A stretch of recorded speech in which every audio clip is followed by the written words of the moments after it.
Hello everyone, welcome to full stock masters. ఈ వీడియోలో మనం హెచ్టిఎంఎల్ అంటే ఏంటి, సిఎస్ఎస్ అంటే ఏంటి, జావా స్క్రిప్ట్ అంటే ఏంటి, అండ్ ఈ త్రీ టెక్నాలజీస్ వెబ్ డెవలప్మెంట్లో ఎందుకు యూజ్ చేస్తాం అనేది బోత్ థియరటికల్గా అండ్ ప్రాక్టికల్గా చూస్తాం. నేను మీకు విత్ కోడ్ చూపిస్తాను. సో మీరు బిగినర్ కాబట్టి మీకు కోడ్ అర్థం కాకపోయినా కానీ నో వర్రీస్, మనం కమింగ్ వీడియోస్లో ఈ త్రీ టెక్నాలజీస్ నేర్చుకుంటాం. సో ఫర్ నౌ ఈ వీడియోని జస్ట్ ఇన్ఫర్మేషన్ కోసం చూడండి, ఫుల్ వీడియో చూడండి. సో మీకు ఒక ఐడియా వస్తుంది అసలు వెబ్ డెవలప్మెంట్ అంటే ఏంటి అండ్ ఈ త్రీ టెక్నాలజీస్ మనం ఎందుకు వాడతాం అని. So let's start with theory. So HTML అంటే హైపర్ టెక్స్ట్ మార్కప్ లాంగ్వేజ్ అనమాట. సో హెచ్టిఎంఎల్ అనేది మన వెబ్సైట్ కి స్ట్రక్చర్ అనేది ఇస్తుంది. ఫర్ ఎగ్జాంపుల్ టెక్స్ట్ కానీ, ఇమేజెస్ కానీ, వీడియోస్ కానీ, బటన్స్ కానీ, ఇవన్నీ మనం హెచ్టిఎంఎల్ యూజ్ చేసి వెబ్సైట్ లో ప్లేస్ చేస్తాం అనమాట. అండ్ సిఎస్ఎస్ అంటే cascading style sheets. So CSS అనేది మనం వెబ్ పేజ్ ని స్టైల్ చేయడానికి యూజ్ చేస్తాం. ఫర్ ఎగ్జాంపుల్ ఈ బటన్ ఈ కలర్ లో ఉండాలి, ఈ టెక్స్ట్ ఎంత సైజ్ ఉండాలి అని మనం సిఎస్ఎస్ యూజ్ చేసి చేస్తాం అనమాట. అండ్ జావా స్క్రిప్ట్ అనేది programming language. So Java script use చేసి మనం వెబ్ పేజ్ కి ఇంటరాక్టివిటీ యాడ్ చేస్తాం. సపోజ్ ఒక బటన్ ఉందనుకోండి, ఈ బటన్ క్లిక్ చేస్తే ఏం అవ్వాలి అనేది మనం జావా స్క్రిప్ట్ యూజ్ చేసి చేస్తాం అనమాట. సో ఇది థియరీ. ఇప్పుడు ప్రాక్టికల్ గా ఏమవుతుందో చూద్దాం. సో ఈ సింపుల్ వెబ్సైట్ తీసుకోండి.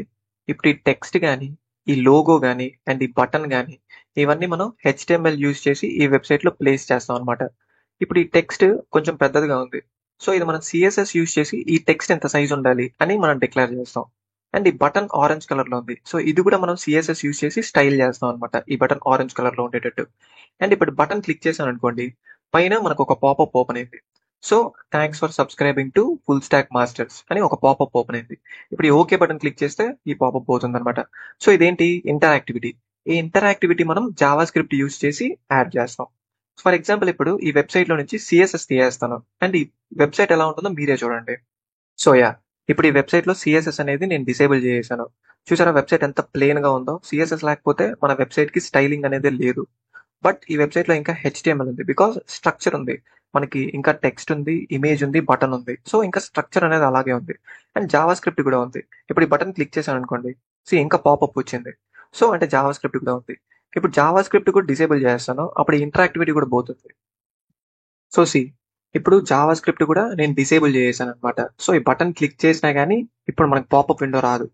నేను క్లిక్ చేస్తున్నాను బట్ పాపప్ విండో రాదు, బికాస్ నేను జావా స్క్రిప్ట్ డిసేబుల్ చేశాను కాబట్టి.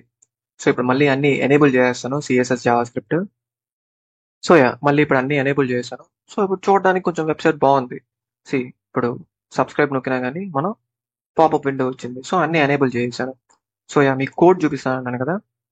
సో ఇది ఇందాక మనం వీడియోలో చూసిన వెబ్ పేజ్ కోడ్. సో ఇది హెచ్టిఎంఎల్ అండ్ ఇది సిఎస్ఎస్ అండ్ ఇది జావా స్క్రిప్ట్.